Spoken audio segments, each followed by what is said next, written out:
Let's talk about smoking, first of all, because that's one of the big stories today. We had the woman here representing the vaping industry saying that basically because of the vaping industry, more and more people are not taking up smoking or giving up smoking. What's your take on this new law? I just think it's going to make Britain a bit of an outlier. I mean, New Zealand reversed their ban. They're not doing it, are they? They're not doing it. I don't know. I feel like we're sort of at the cusp of where, you know, people are taking a lot more responsibility for their personal health. And it could be a very empowering thing if it's more based on the individual. But I think what we're seeing is the sort of rise of population level health interventions. Yeah. Where you get public health officials getting so much power and wanting to outlaw things like vaping. I mean, you've even heard people trying to get rid of cigars and things like that. And I just hope that that's not the direction we're moving in. I mean, I know Wes Streeting, the Shadow Health Secretary, he's very much in favour of population health interventions. And in fact, they think that this bill will pass through Labour, actually. It's not, you know, something that many Conservatives... Well, this is another hangover from COVID, isn't it? You know, the interventionist types of healthcare. I mean, I've heard a couple of the MPs who were pushing this bill saying, you know, well, of course, it will save the NHS a load of money. You know, we want to stop people from smoking because it's bad for them. And you listen to the way they speak and you just think, well, what's it got to do with you? Sorry. You know, a lot of smokers die quite young, so that doesn't cost the NHS very much. They pay an awful lot of tax in order to support whatever treatment they might need to get. And I think it's a net benefit, in fact, for the NHS for all the treatment they have to give out. That's absolutely right. Smokers subsidise non-smokers by dying younger and through the taxes that they pay, which are extortionate. Right. No, this is pure nanny statism. It's paternalism. It's a hangover, as you say, from COVID, when the government got very comfortable with telling us exactly how we ought to live our lives. And how dangerous it would be for you to do something other than what they told you. Well, exactly, and it strips people of their autonomy, of personal responsibility. Ultimately, it's up to the individual what they put in their bodies. And I don't think anybody in Britain today believes that smoking is good for them. Right. Of course they don't, but they make trade-offs. We all make trade-offs in our everyday lives. We take on risks because we think that the benefits are worth it. And I think, you know, it might be easy for the government to malign smokers. And in fact, there's a long history of prime ministers attacking smoking when they're on the ropes, which Rishi certainly is at the moment. But when it comes to the specific policy, it's completely illogical. It will stop HMRC from bringing in revenues of around £2.2 billion a year, and that's before that's a lot of money. VAT. It'll there'll be, you know, prohibition doesn't work. It's going to have all the problems of criminal gangs rising. There'll be a black market for cigarettes, and on this specific policy, the fact that it's graduated, you're going to have different rules for some adults to others. It'll be a two-tier society. So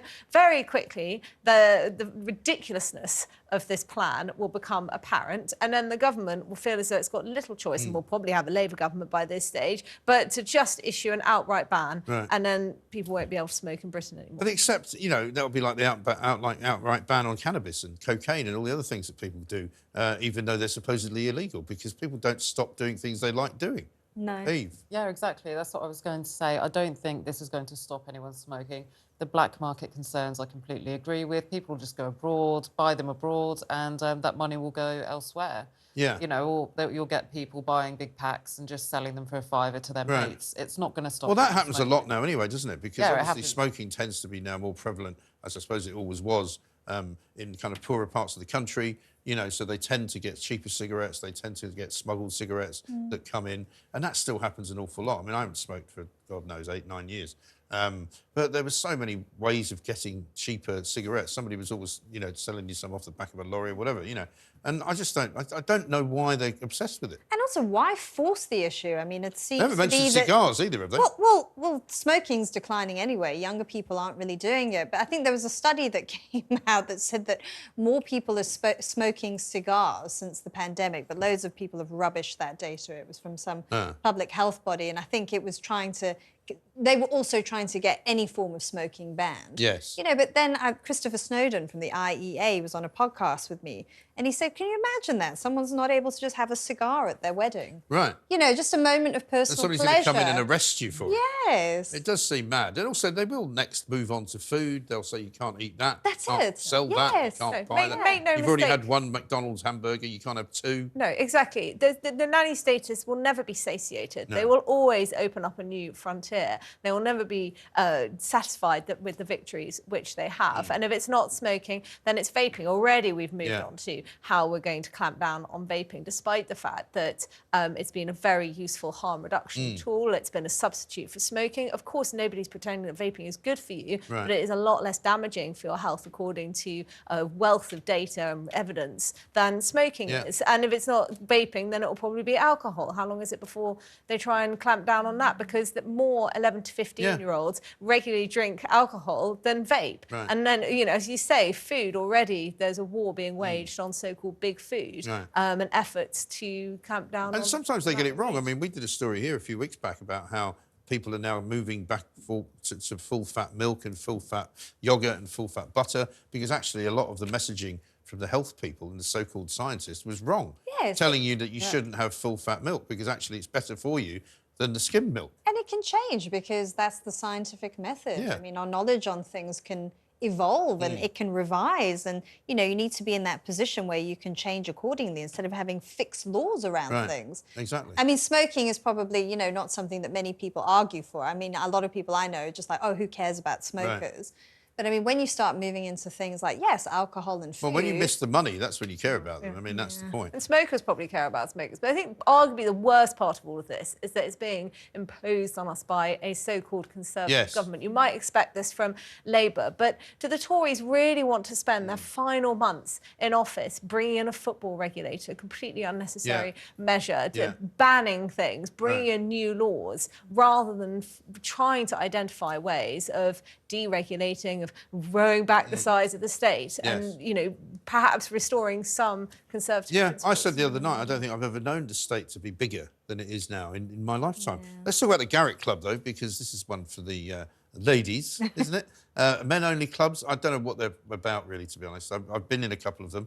And I find them all a bit weird. But tonight, having said that he wouldn't resign, the story basically is that somebody got hold of the members list of who was actually in the Garrick, very old-fashioned sort of, you know, establishment club in Covent Garden in the West End. And it revealed that Simon Case, who's the top civil servant in the country, and Richard Moore, the head of MI6, were in it. Simon Case yesterday said that he was going to remain in it because he wanted to fight for equality from the inside. Because that was the best way to do it. Because he said if everybody who wants women in the club leaves, then women will never get into the club. Today he's resigned. He never gets a positive headline. He really doesn't. I don't know how he's the top tries civil very servant. hard. But he never gets How is this guy the top civil servant in the land? I mean, he doesn't appear to make very many right moves, does he? No.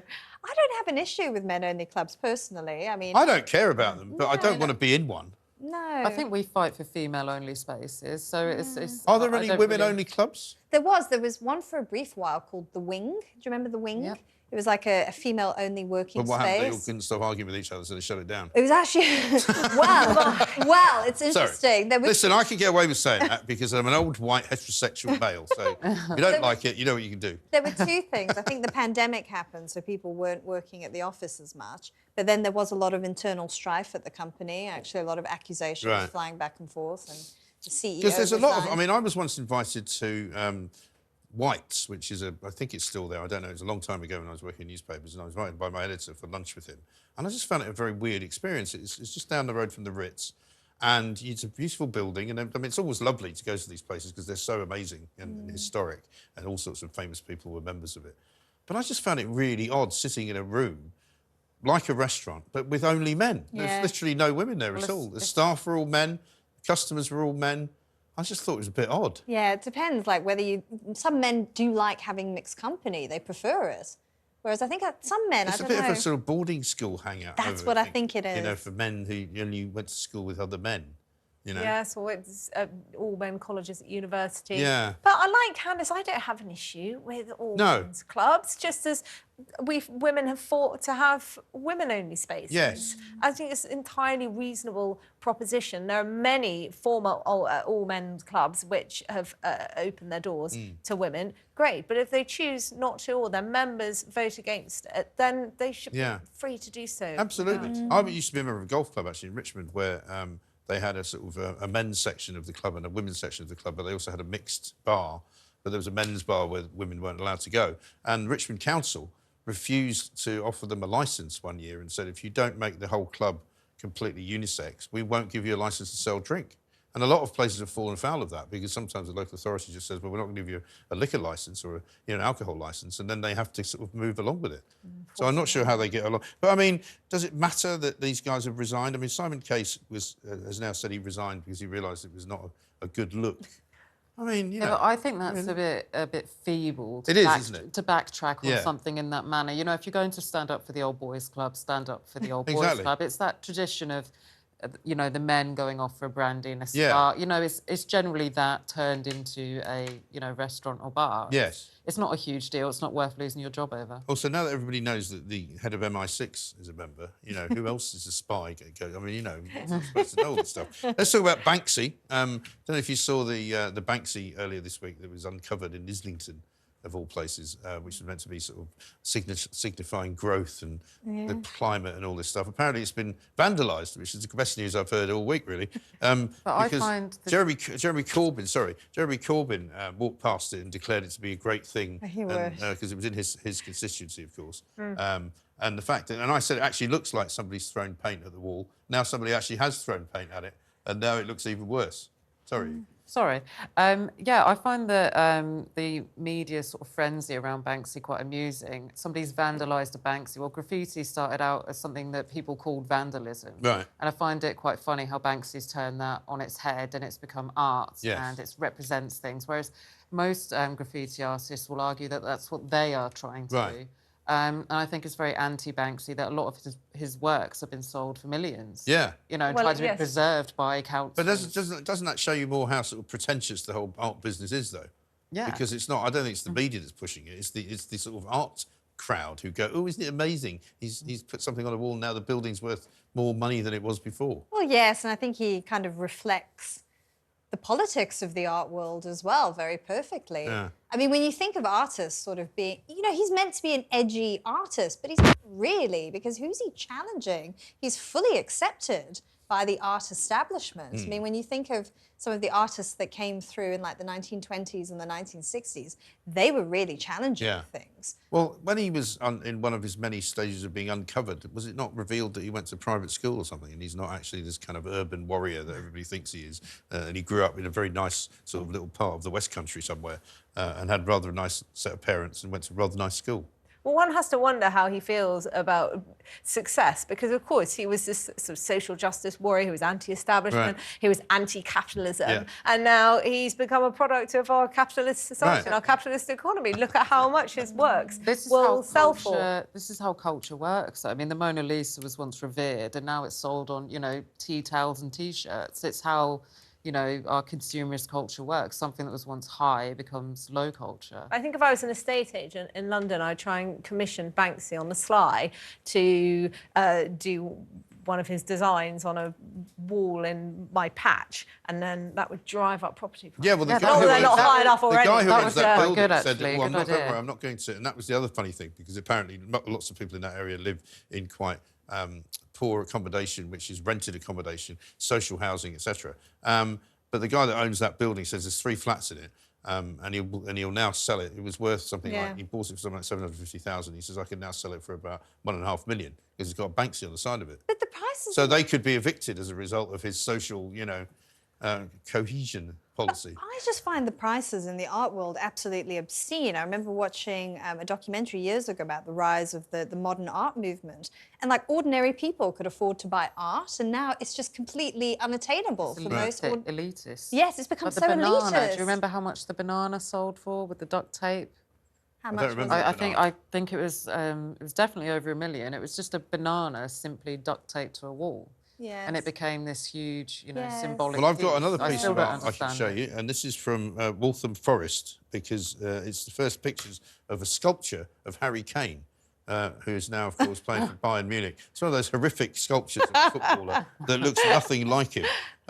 Apparently, it was completed in 2020 at a cost of £7,200, but has yet to appear in public. Probably, well, no wonder. Probably because it's absolutely dreadful, isn't it?